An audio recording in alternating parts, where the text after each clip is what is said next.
Olá, meu querido amigo, minha querida amiga. Que bom ter você aqui para nós estudarmos mais uma vez a lição da Escola Sabatina.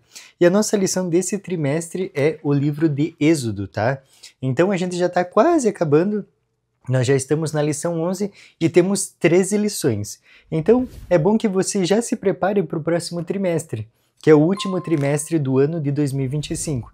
Então já acessa aí a CPB, ou se você mora perto de uma casa editora, já vai até ela e garante a sua lição, porque ela acaba rapidamente, ok?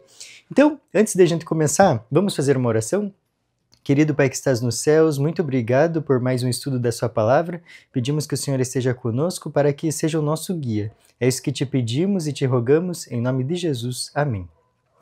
Para você acompanhar o nosso estudo com qualidade, você precisa da sua lição, da sua Bíblia e uma caneta também, tá? Então pegue aí a sua Bíblia, já deixa ela aberta em Êxodo, que a gente vai usar muito, né? Como você sabe, e eu já falei, nós estamos estudando Êxodo. O título da lição da nossa semana é Apostasia e Intercessão. Olha só, esse é um tema muito interessante, então presta muita atenção, porque a gente vai extrair muitas lições daqui. Vamos para o nosso verso para memorizar, que está lá em Êxodo 32, versículos 31 e 32. Moisés voltou ao Senhor e disse: o povo cometeu grande pecado, fazendo para si deuses de ouro. Agora, pois, perdoa-lhe o pecado, ou se não, peço-te que me risques do livro que escreveste. Você teria essa coragem de pedir para Deus que riscasse o seu nome do livro da vida por causa de um povo? E lembrando que esse povo não era um povo fácil, era um povo reclamão que murmurava sempre. Então, olha só a qualidade do líder deles. Moisés se ausentou do acampamento por 40 dias. E o que aconteceu?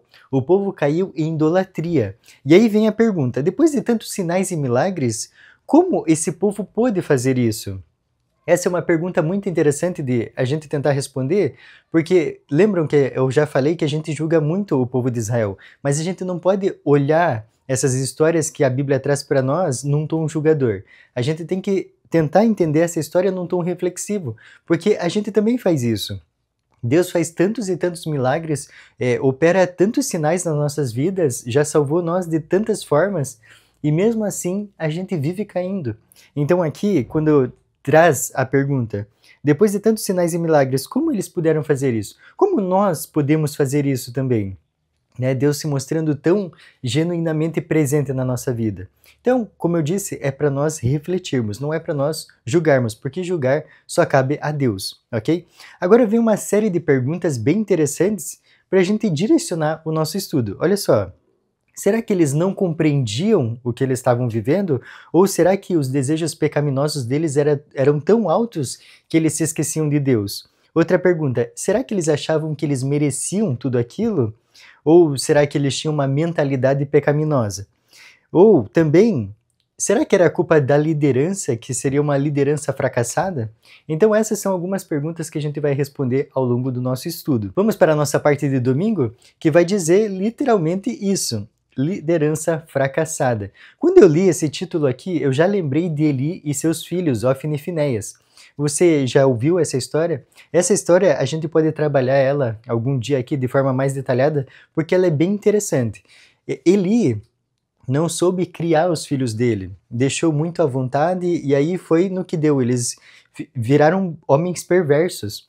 Só que Samuel foi criado ali naquele meio. E olha só que interessante, Samuel ele não foi contaminado por tudo aquilo que Ofni e Finéias faziam.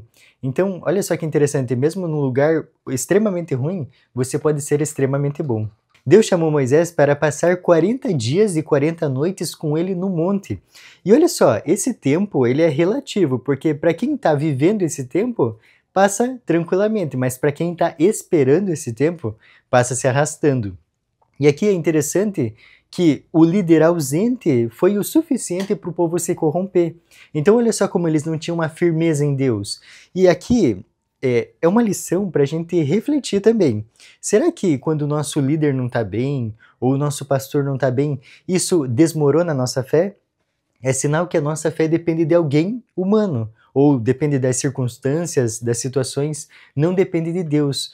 Isso é muito triste. A nossa firmeza deve estar alicerçada na Bíblia, na palavra de Deus. Nós não podemos falar assim, o meu pastor falou, o meu líder falou, o meu irmão falou. Não, nós temos que nos basear na Bíblia. Então, para a gente saber o que a Bíblia diz, a gente precisa estudar ela diariamente, ok? Agora vamos para a nossa Bíblia, falando nela, lá para Êxodo 32, dos versículos 1 ao 6. Vamos ver então essa história na Bíblia? Olha só o que diz. Mas vendo o povo que Moisés tardava em descer do monte, acercou-se de Arão e lhe disse: Levanta-te, faze-nos deuses que vão adiante de nós, pois quanto a este Moisés, o homem que nos tirou do Egito, não sabemos o que lhes terá sucedido. Disse-lhes Arão: Tirai as argolas de ouro das orelhas das vossas mulheres, vossos filhos e vossas filhas, e trazei-mas. Então todo o povo tirou das orelhas as argolas e as trouxe a Arão. Este, recebendo-as das suas mãos, trabalhou o ouro com buril e fez dele um bezerro fundido. Então disseram: São estes, ó Israel, os teus deuses que te tiraram da terra do Egito. Arão, vendo isso, edificou um altar diante dele e, apregoando, disse: Amanhã será festa ao Senhor. No dia seguinte madrugaram e ofereceram holocaustos e trouxeram ofertas pacíficas, e o povo assentou-se para comer e beber, e levantou-se para divertir-se. Na ausência de Moisés, Arão liderava esse povo. E olha só o comentário que a lição vai trazer para nós. Arão não estava à altura da situação. Ele falhou miseravelmente nesse momento onde ele poderia mostrar o poder de Deus. E aqui diz também, em vez de confiar no Senhor, cedeu à pressão da maioria.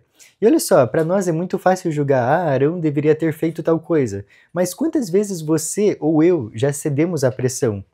Então, às vezes numa coisa muito simples, por exemplo, você está no restaurante e tem vergonha de orar em voz alta ou ali fechar o olho, né? Aí a pessoa faz o quê? Finge que está coçando o olho para fazer uma oração. São pequenos momentos onde você cede à pressão. O povo voluntariamente deu ouro para fazer o ídolo, e Arão não apenas deixou de impedi-lo, mas também o convidou a doar. Olha só que degradante. E ainda continua. O próprio Arão fabricou o falso Deus. E depois o povo ainda declara: São estes, ó Israel, os deuses que te tiraram do Egito, que é o verso 4 do capítulo 32 que nós acabamos de ler. Então olha só, isso foi algo pecaminoso e perverso. É interessante que eles tinham acabado de construir esse ídolo e na sequência já falaram que ele tinha trazido eles do Egito. Então você vê como que o pecado cega a pessoa? Uma ocasião tão crítica como essa exigia um homem de firmeza, decisão e coragem inflexível, um homem que considerasse a honra de Deus mais importante do que o favor popular, a segurança pessoal ou a própria vida. Contudo, o então líder de Israel não tinha esse caráter. Arão, com fraqueza, apresentou objeções ao povo, mas sua hesitação e timidez no momento crítico apenas o tornou mais decidido. O tumulto aumentou, um frenesi cego e irracional pareceu se apoderar da multidão. Houve alguns que permaneceram fiéis ao seu concerto com Deus, mas a maior parte do povo aderiu à apostasia. Arão temia pela própria segurança, e em vez de se manter firme defendendo com nobreza a honra de Deus, rendeu-se às exigências da multidão. A situação, obviamente, não era fácil, mas se ele pedisse ajuda de Deus, ele ia sair vitorioso nessa. Vamos para a nossa parte de segunda-feira que diz: idolatria e o mal. Vamos entender um pouquinho mais dessa situação? Vamos ler novamente então o capítulo 32, o versículo 6. Olha só o que diz. No dia seguinte madrugaram e ofereceram holocaustos e trouxeram ofertas pacíficas, e o povo assentou-se para comer e beber, e levantou-se para divertir-se. O bezerro de ouro se assemelhava ao deus touro egípcio chamado Apis, ou à deusa vaca chamada Ator. E é interessante que essa foi uma transgressão flagrante, e ela quebrou o primeiro e o segundo mandamento, que está lá em Êxodo 20, versículos 3 a 6. Vamos ver o que é, quais são os mandamentos que foram quebrados aqui? Olha só o que diz. Não terás outros deuses diante de mim. Não farás para ti imagem de escultura nem semelhança alguma do que há em cima nos céus, nem embaixo na terra, nem nas águas debaixo da terra. Não as adorarás, nem lhes darás culto, porque eu sou o Senhor teu Deus, Deus zeloso que visita a iniquidade dos pais nos filhos até a terceira e quarta geração daqueles que me aborrecem. E faço misericórdia até 1000 gerações daqueles que me amam e guardam os meus mandamentos. O interessante é que Deus tinha falado esses 10 mandamentos muito recentemente, mas eles mesmo assim caíram nessa cilada. E agora vamos então para Romanos 1, dos versículos 22 ao 27, para a gente ver o que Paulo vai falar para nós sobre a idolatria. Inculcando-se por sábios, tornaram-se loucos, e mudaram a glória do Deus incorruptível em semelhança da imagem de homem corruptível, bem como de aves, quadrúpedes e répteis. Por isso Deus entregou tais homens à imundícia, pelas concupiscências de seu próprio coração, para desonrarem o seu corpo entre si, pois eles mudaram a verdade de Deus em mentira, adorando e servindo a criatura em lugar do Criador, o qual é bendito eternamente. Amém. Por causa disso, os entregou Deus às paixões infames, porque até as mulheres mudaram o modo natural de suas relações íntimas por outro, contrário à natureza. Semelhantemente, os homens também, deixando o contato natural da mulher, se inflamaram mutuamente em sua sensualidade, cometendo torpeza, homens com homens, e recebendo em si mesmos a merecida punição do seu erro. Quando a gente fala de idolatria na Bíblia, a gente já remete o quê? Adoração a falsos deuses. Só que não é necessariamente só isso, porque adoração, uma idolatria, é algo que você tira Deus do lugar dele e coloca esse objeto no lugar dele. Nos tempos de hoje, muito se fala o quê? Em influencer. Então, se você for ver aí nas redes sociais, tem para tudo quanto é tipo. E geralmente, eles não nos levam até Deus. Isso que é muito triste. E são muito seguidos, até pelos jovens, crianças, adultos, todos. Pela contemplação somos transformados. Então esse é o risco, esse é o perigo que a gente se encontra. Por isso que a gente tem que saber exatamente o que a gente coloca diante dos nossos olhos. A idolatria nega o entendimento teológico de que Deus é Deus e o ser humano é ser humano. A idolatria rapidamente rompe nosso relacionamento com o Senhor e leva a um círculo vicioso de degradação moral que só piora com o tempo. Só para a gente entender o que esse texto falou aqui, nada vai nos elevar à posição de Deus do que Ele mesmo. Nada nesse mundo vai nos enobrecer o caráter. Então, fica bem claro isso nesse texto. Vamos para a nossa parte de terça-feira, que diz corrompidos pela idolatria. Aqui a gente vai ver o resultado do que a gente viu nos versos anteriores. Então vamos lá para Êxodo 32, os versículos 7 e 8, tá? Olha só o que está escrito. Então disse o Senhor a Moisés: Vai e desce, porque o teu povo que fizeste sair do Egito se corrompeu, e depressa se desviou do caminho que lhe havia eu ordenado. Fez para si um bezerro fundido e o adorou. Ele sacrificou e diz: São estes, ó Israel, os teus deuses que te tiraram da terra do Egito. Ao se voltarem para um ídolo, os israelitas estavam no processo de se divorciar do verdadeiro Deus, que os havia libertado do Egito. O Senhor colocou a culpa diretamente sobre eles, dizendo que o povo se corrompeu, que é o que a gente viu ali no verso 7. Chegando a atribuir a essa estátua a libertação do Egito. Vocês notaram que era uma contradição direta ao que Deus tinha acabado de falar, que a gente viu lá em Êxodo 20? Um pouquinho antes até dos 10 mandamentos, Deus diz no verso 2 que é Ele que libertou o pessoal do Egito. Muitos podem ver essas histórias e se perguntar por que Israel era tão ingênuo e seguia deuses que eles mesmos construíram. A gente vê vários episódios de idolatria. Olhando de fora, você com certeza falaria: eu nunca faria isso. Mas, como a gente já falou anteriormente, os nossos ídolos atuais são diferentes, mas a essência é a mesma. O ídolo, ele captura a nossa imaginação, afeições, tempo e também a mente mais do que Deus. Lendo essa frase na sua lição, você pode tentar lembrar de alguma coisa na tua vida que você coloca acima de Deus.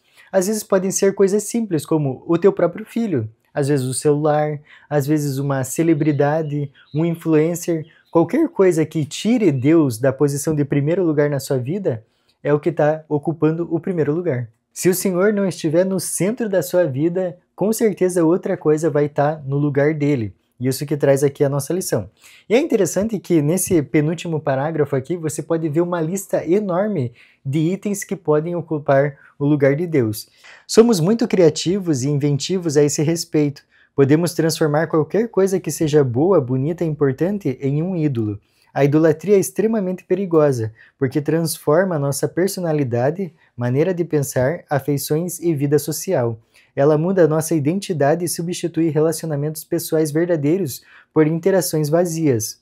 E em última análise, sem sentido que no fim são incapazes de nos salvar. Por isso que é importante você estudar essas histórias com um tom reflexivo e não um tom julgador, porque você já viu que a essência é a mesma.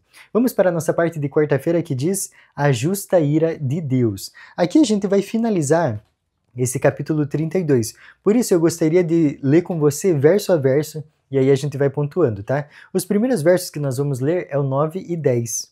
Disse mais o Senhor a Moisés: Tenho visto este povo, e eis que é povo de dura cerviz. Agora, pois, deixa-me para que se acenda contra eles o meu furor, e eu os consuma, e de ti farei uma grande nação. Vocês viram que Deus deu uma oportunidade gigantesca para Moisés nesse momento aqui? Ele poderia muito bem se livrar desse povo que era reclamão. Mas nós vamos ver a resposta de Moisés na sequência dos versos 11 ao 13. Olha só o que ele vai dizer. Porém Moisés suplicou ao Senhor, seu Deus, e disse: Por que se acende, Senhor, a tua ira contra o teu povo, que tiraste da terra do Egito com grande fortaleza e poderosa mão? Porque hão de dizer os egípcios: Com maus intentos os tirou, para matá-los nos montes e para consumi-los da face da terra? Torna-te do furor da tua ira e arrepende-te deste mal contra o teu povo. Lembra-te de Abraão, de Isaque e de Israel, teus servos, os quais por ti mesmo tens jurados, e lhes dissestes: Multiplicarei a vossa descendência como as estrelas do céu, e toda esta terra de que tenho falado, dá-la-ei à vossa descendência, para que a possuam por herança eternamente. Vocês viram que aqui Moisés fez o papel de intercessor do povo? E isso teve um bom resultado, que é o verso 14. Olha só o que diz. Então se arrependeu o Senhor do mal que dissera havia de fazer ao povo. E ali diz que só depois que Moisés conseguiu convencer Deus é que Moisés desceu para ver o povo. E aí a gente vai pular lá para o verso 19. Olha só o que diz. Logo que se aproximou do arraial, viu ele o bezerro e as danças. Então, acendendo-se-lhe a ira, arrojou das mãos as tábuas e quebrou-as ao pé do monte. Quebrar essas tábuas que continham os 10 mandamentos era um sinal externo da violação de seu conteúdo. Então era para mostrar que a aliança tinha sido quebrada. Agora vamos para o verso 20 ao 24. E pegando no bezerro que tinham feito, queimou-o e o reduziu ao pó, que espalhou sobre a água e deu de beber aos filhos de Israel. Depois perguntou Moisés a Arão: Que te fez este povo que trouxesse sobre ele tamanho pecado? Respondeu-lhe Arão: Não se acenda a ira do meu senhor. Tu sabes que o povo é propenso para o mal, pois me disseram: Faze-nos deuses que vão adiante de nós. Pois, quanto a este Moisés, o homem que nos tirou da terra do Egito, não sabemos o que lhe terá acontecido. Então eu lhes disse: Quem tem ouro, tire-o. Deram-mo, e eu o lancei no fogo, e saiu este bezerro. Olha a resposta que Arão dá para Moisés, falando que, através de uma mágica, onde ele colocou o ouro no fogo, saiu aquele bezerro. Vocês veem aqui claramente como o pecado também cegou Arão? Que ironia sombria! Ao alegar que havia ocorrido um milagre, Arão quis enganar seu irmão. E lembrando que Arão estava com Moisés em todos os tempos que ele falava com Deus, principalmente ali quando eles foram tirar o povo do Egito. Né? Então ele sabia de tudo, ele sabia que Deus contava as coisas para Moisés. E mesmo assim, nesse momento, ele quis enganar o seu irmão. Vamos para a nossa parte de quinta-feira que vai dizer intercessão. Por causa da rebelião do povo, muitas coisas terríveis aconteceram, como a morte das pessoas que cederam à idolatria. Isso a gente pode ver ali nos versos 25 a 29. Mas aqui na parte de quinta-feira nós vamos ler dos versos 30 ao 32. No dia seguinte disse Moisés ao povo: Vós cometestes grande pecado. Agora, porém, subirei ao Senhor, e porventura farei propiciação pelo vosso pecado. Tornou Moisés ao Senhor e disse: Ora, o povo cometeu grande pecado, fazendo para si deuses de ouro. Agora, pois, perdoa-lhe o pecado, ou se não, risca-me, peço-te, do livro que escreveste. Agora vem um texto aqui, uma analogia que a lição traz, que foi muito interessante e eu gostaria de compartilhar com você. Não é de admirar que Moisés seja um tipo ou símbolo de Cristo. Por causa de sua oração intercessória pelos pecadores e sua disposição em oferecer sua vida por eles, ele refletiu o que Cristo faria por todos nós. Que compaixão exemplar pelos transgressores! Ele demonstrou dedicação total ao Senhor e ao seu amor sacrificial pelas pessoas. Ali no versículo 32, a palavra perdoar também significa carregar ou tomar sobre. Esse texto revela como nós podemos obter o perdão de Deus. Deus, em Cristo, levou sobre si os nossos pecados e essa era a única maneira que nós poderíamos ser perdoados. Essa é uma expressão poderosa do plano da salvação e uma demonstração para nós e para o universo do que custou a Deus nos salvar. É interessante nós estudarmos também a etimologia da palavra. Então vamos finalizar agora na nossa parte de sexta-feira e eu gostaria de trazer um comentário para vocês aqui do final da lição. Como eu já falei em outros vídeos, a minha lição aqui tem o comentário de Ellen White atrás. Então, se você quer ter uma lição dessa também, já prepara aí, porque nós estamos encerrando esse trimestre para começar o próximo. Olha só o que diz aqui o parágrafo. Purifique o templo da alma, para que Cristo possa entrar e reinar supremo. Consagre a Deus sua força, sua mente e suas habilidades. Onde quer que ele o colocar, por mais humilde que seja a posição, trabalhe com fidelidade. Para conhecer o poder da verdadeira piedade, você deve se refugiar em Jesus, entregando-se a Ele sem reservas. Ao fazer uma entrega completa, será aceito. Vocês lembram a frase que a gente sempre fala que tudo é de Deus? Quando a gente fala que tudo é de Deus, a gente não para refletir exatamente o que significa tudo. E aqui fala um pouquinho desse texto, que fala que a nossa força, a nossa mente e as nossas habilidades devem ser consagradas a Deus. Você tem trazido seus dons para a casa de Deus? Tem ajudado a obra do Evangelho? Isso é muito importante da gente refletir. Eu fico por aqui, foi um prazer estudar a lição com você e te espero na próxima semana. Até mais!